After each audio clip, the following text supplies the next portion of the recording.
Aikari a mwena wa Kenyatta gicigo mbunge kia Njoro kaunti-ini ya Nakuru ni marutite mukana wa thikũ 7 kuri thirikari nene na thirikari ya kaunti ya Nakuru wetha kihonia kia naihenya kia njũragano na ciĩko cia kuhahamwo, kuona ati aikari acio makoretwo makiruta mĩĩrĩ rũĩ-inĩ rwa Ndarugu gatagati ka mĩeri 2 mĩhĩtũku.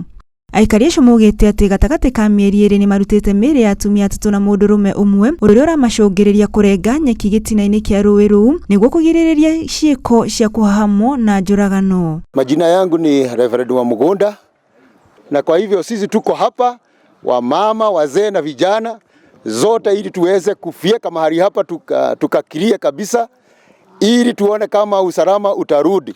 Cia njũragano na wagi wa ugitĩri itũra-inĩ rĩa Njoro ni ũguo yohetie aikari kuona ati macokaga mĩciĩ gũtanatumana nĩguo gwĩthema na ekinaĩ.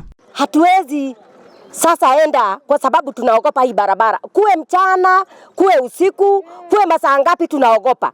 Na ndio unaona tumekuja kufyeka hii barabara ili tuone at least kama itakuwa wazi kidogo. Sasa kuna mama hajazikwa. Na hii mto ukiangalia hii barabara iko karibu sana na mto.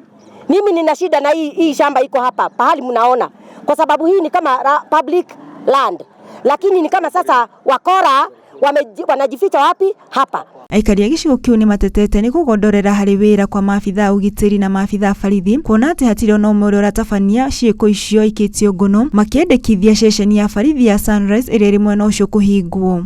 Tunawauliza hata askari wetu nao wajitokeze, hata kama ni usiku wanakuja sehemu hii kufanya patrol ili usalama urudi. Ngiribotera KO TV Getika Wambui Wang'ang'a.